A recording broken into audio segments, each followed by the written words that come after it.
What if I told you that an ordinary man, drowning in debt and trapped in a cycle of frustrations, managed to completely transform his life in just 90 days? Sounds impossible, right? But what happened to Lucas goes beyond money. It's a story about challenges, choices, and a discovery that changed everything. Get ready for intense moments, a surprising twist, and a lesson that might inspire your own journey. Make sure to like, subscribe to the channel, and turn on the notifications because this story could be the beginning of your transformation. Shall we go together? Another month, another stack of overdue bills. That was what I thought while staring at my kitchen table piled high with red envelopes. The clock read 11:45 p.m., and I had just come home from yet another double shift at the convenience store. My back ached, my feet throbbed, and my mind was exhausted from calculating how to turn $1,200 into $3,000 in debt. "Lucas, do you need help?" asked Sarah, my neighbor from 302, who always showed up with some excuse to check if I was okay. She had seen me dragging my feet down the hallway. "I'm fine, Sarah. Just tired from work," I replied, trying to force a smile that wouldn't convince anyone. "You work too much," she commented, her voice filled with concern. "When was the last time you took a day off?" I shrugged, avoiding her gaze. "I can't afford that luxury right now." After Sarah left, I sat at my little table and opened my banking app. Negative balance of -$247.83. That negative number seemed to mock me, reminding me of all the wrong choices I had made at 35 years old. "There has to be another way," I murmured to myself, running my hands over my tired face. My one-bedroom apartment was a perfect reflection of my financial life, basic, cramped, and always in need of repairs I couldn't afford. The leak in the kitchen sink had turned into a constant symphony of dripping, marking time like an irritating metronome. That night, as the rain lashed against the windows, I found myself staring at an old photo on the wall. It was me, 10 years younger, smiling with hope for the future.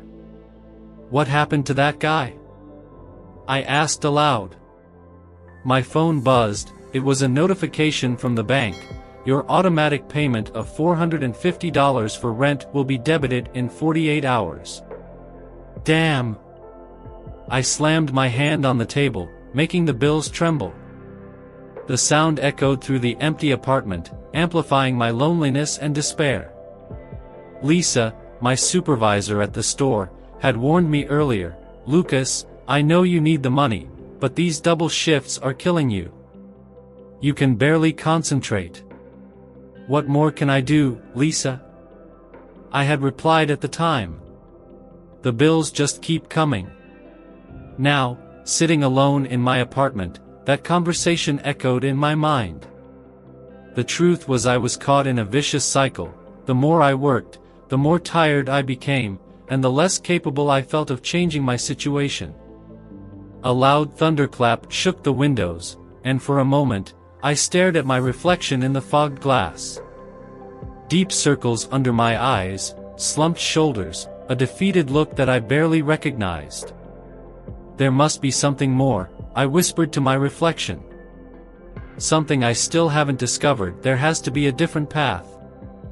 Little did I know that moment of despair would be the start of a transformation that would change not only my bank account but my entire life.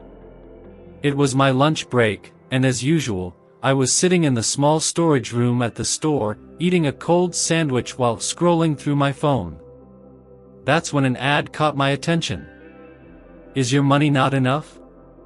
What if I told you that your thoughts are the key to changing that?"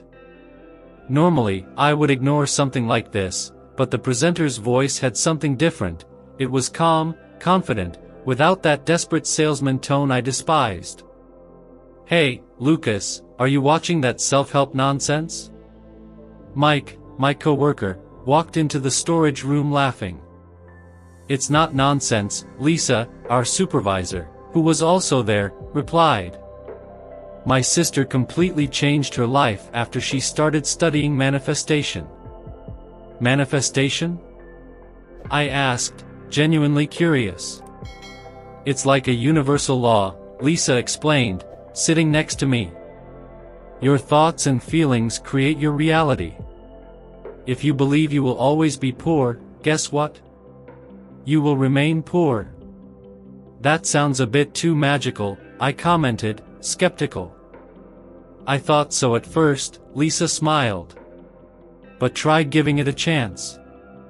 That weekend, determined to investigate further, I went to a used book fair in downtown. The smell of old paper and coffee filled the air as I wandered between the shelves. Looking for something specific, an elderly lady, the owner of the stand, asked. Actually, I'm not quite sure. Let me guess, she interrupted, her eyes shining. You're looking for answers.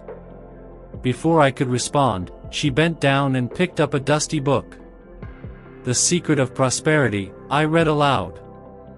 This book finds the right people at the right time, she said, smiling. $5. At home, I sat in my old armchair and opened the book.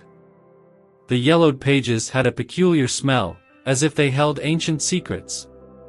On the first page, there was a handwritten note, to whoever finds this book, your life is about to change. What a strange coincidence, I murmured, recalling the podcast I'd seen earlier.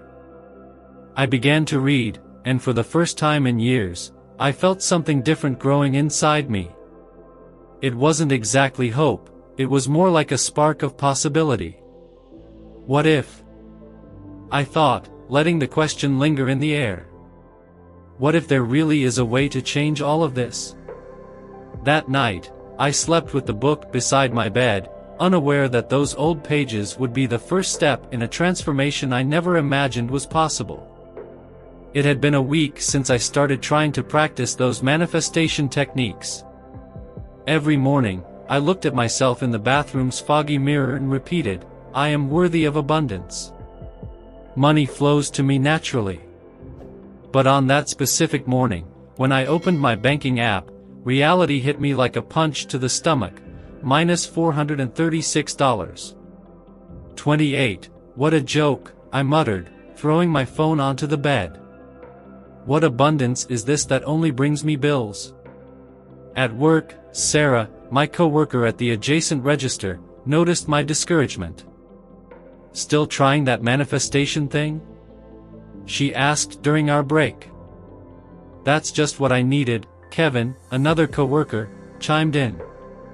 Lucas, man, be realistic. People like us are born poor and die poor. That's how it works. Kevin's words echoed in my head all day. That night, sitting on my worn-out sofa, I looked at the book on manifestation on the coffee table. Who am I trying to fool? I said aloud to the empty apartment. My dad worked for 30 years at the same factory and barely managed to retire. My mom still cleans houses at 65. Why would I be different? I grabbed my notebook where I had started writing my goals and dreams. Page after page of desires that now seemed ridiculous, a house of my own, a new car, trips. The phone rang. It was yet another debt collector. Mr. Lucas, about your credit card. I'll pay as soon as I can, I replied automatically before hanging up. That night, lying in bed, an insistent voice inside me whispered, give up. This isn't for you. You're wasting your time. I picked up the book once more, but the words seemed blurred. How could I manifest abundance if I could barely pay my basic bills? Maybe I really don't deserve something better, I thought, feeling the weight of generations of financial struggle on my shoulders. Maybe this is my place in the world. The book remained closed on the bedside table for 3 days. Every time I looked at it, I felt a mix of shame and frustration. It was as if it mocked my naivety in believing that simple positive thoughts could change a lifetime of difficulties. On that Wednesday night, I was working overtime in the warehouse when a podcast started playing automatically on my phone. Creative visualization is not just daydreaming, the calm female voice explained. It's creating a mental blueprint so real that your brain can't distinguish it from reality. I stopped organizing the boxes and sat on the floor, completely absorbed. Think of an athlete, the host continued. Before an important competition, they visualize every move, every detail. Their brain is literally training for success. Lucas? Still here? It was Rachel, the night shift manager. Just finishing up organizing and... What are you listening to? She asked, sitting next to me. Oh, it's about creative visualization, I replied, somewhat embarrassed. Really? I've been doing this for 2 years. Her eyes lit up. Want a tip that changed everything for me? Rachel pulled out a notebook from her bag. The pages were filled with handwritten notes. It's called scripting, she explained. You write your life as if it's a script, but in the present tense. As if you are already living all of that. Like a future diary? Exactly. Look, she showed a page. I wrote this 6 months ago. I'm so happy with my promotion to manager. And here I am. That very night, I bought a new notebook. I sat at my small desk and began. Today was an amazing day. My bank account is healthy, with $10,000 in savings. I wake up every morning feeling secure and at peace. With each word, I closed my eyes and truly allowed myself to feel that reality. The smell of coffee in my new kitchen, the smile on my face when I see my bank balance, the feeling of wearing new clothes. You have to feel as if it's already real, the voice from the podcast echoed in my mind. For 21 consecutive days, I dedicated 15 minutes before bed to write and visualize. Sometimes it felt silly. Other times, it was almost as if I could touch that future. The universe doesn't distinguish between what is real and what you visualize intensely, Rachel told me one day. The question is, can you believe in your dreams so much that it becomes more real than your doubts? It was an ordinary Tuesday when my supervisor called me into his office. Lucas, you've been doing an exceptional job these past few months, he said, adjusting his glasses. We've decided to give you a $500 bonus. I stood frozen for a few seconds. It was exactly the amount I owed on my credit card, the debt that kept me up at night. Wow, thank you so much. I stammered. Back at my desk, I grabbed my scripting notebook. There it was, written 3 weeks ago. I'm so happy and grateful to have paid off my credit card debt. It can't be a coincidence, I murmured. That night, while scrolling through social media, an ad caught my attention. Startup looking for professionals in career transition. Sales experience is a plus. Hey, Rachel. I called my mentor the next day. Check out this job. And why haven't you applied yet? Oh, I don't know. Seems way above my level. Rachel crossed her arms. What did you write in your notebook about your dream job? I took the notebook and read, I work in a dynamic environment, with creative people, doing what I love. Exactly, she smiled. The universe is showing you the way. Are you going to let fear hold you back? That very night, I updated my resume and sent it off. To my surprise, I received an email the next day scheduling an interview. During the week of waiting, I intensified my visualizations. I imagined myself walking into the modern office, contributing in meetings, feeling valued.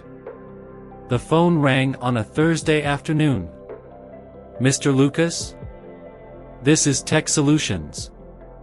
We would like to inform you that you have been selected for the position. My hands trembled as I hung up.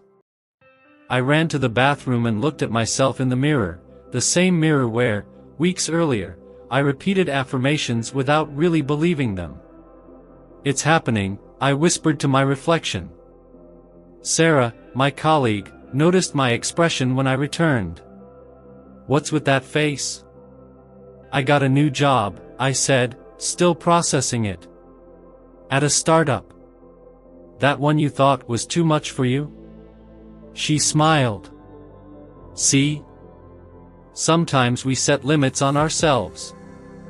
That night, I wrote in my notebook, "Today I realized that small miracles happen every day. They are not coincidences, they are manifestations. And this is just the beginning." That year-end meeting at Tech Solutions seemed ordinary, until the CEO made the announcement, to lead our new innovation department, we chose someone who demonstrated not only competence but an incredible ability to think outside the box. "Lucas, congratulations. You will be our new director of innovation." My heart raced. The salary? $120,000 a year. 3 times what I was earning. During lunch, I ran to the bathroom and cried. Not out of sadness, but from an emotion I couldn't even explain. I picked up my old manifestation notebook, now all scribbled and crumpled. "Hey, superstar."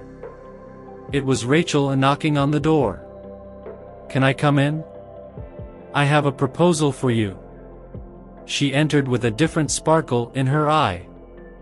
"Remember when you told me about your visualizations of having your own business?" "Yes, but I'm opening a specialized coffee shop. I need a partner with your business vision. Interested?" I froze. In my notebook, 3 months earlier, I had written, "I am grateful for having my own business, something that excites me and brings me financial freedom." "How much do you need for investment?" I asked. $30,000. "I have half." I smiled. My savings, which had once been non-existent, now had exactly $15,000. 3 months later, our coffee shop, Gratitude Coffee, opened its doors. In the first month, we were already profitable.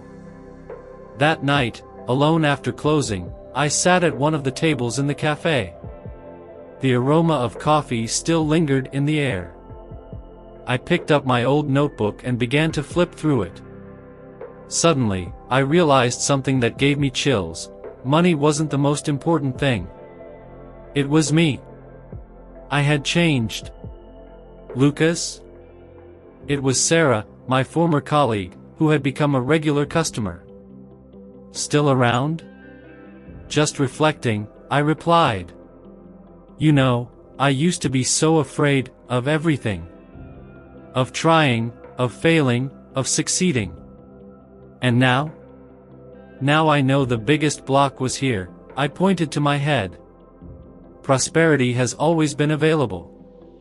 I just needed to allow myself to receive it." Sarah smiled. "You seem different. More at peace." "That's exactly how I feel," I replied, looking out the cafe window. At peace. Prosperous not just in the bank but here inside. That night, I wrote a single line in my new notebook. Today I understood that true manifestation wasn't about having more, but about being more. Today, 6 months after opening Gratitude Coffee, I decided to do something different. I transformed the space into a motivational meeting center on Monday nights. You know what's most amazing? I shared with the group. A year ago, I was drowning in debt, without hope. Today, I'm not just talking about money in the bank, I'm talking about mental peace. Mary, a regular customer, raised her hand. "How did you start?" It seems so far from my reality. "It started with a podcast in a $5 notebook," I smiled, showing my worn notebook. "But the real start was when I decided I deserved more. But what if it doesn't work out? Asked Tom, a young programmer. You know what I learned? Failure is not the opposite of success, it's part of it. Every no brought me closer to the yes that changed my life. Rachel, my partner and former mentor, added, manifestation isn't magic, it's an internal awakening. Exactly, I agreed. The money, the cafe, all of this are consequences. The true transformation happens inside. Sarah, who was at the back of the room, asked, and how do you maintain this mindset on bad days? I took my current notebook and read, gratitude is not denying challenges, it's finding strength in them. Every obstacle taught me something valuable. Look around, I continued. This cafe was born from a dream written in a notebook. But before manifesting on paper, I had to believe it was possible. At that moment, an elderly woman in the corner of the room began to cry. What's wrong, Mrs. Miller? I asked. It's just that, for the first time in years, I feel hope, she replied, wiping her eyes. I picked up some new notebooks I had set aside and distributed them to the group. Here's your first step.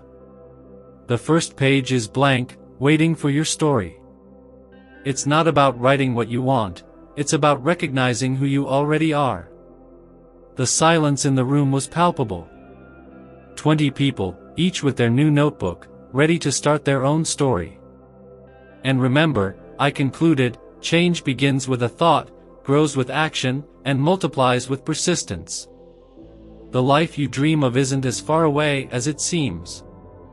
As people left, some with tears in their eyes, others with determined smiles, I realized, my greatest manifestation wasn't the money or the business, it was becoming someone who could inspire others to believe in themselves. And you, who are listening to this now, what story do you want to write?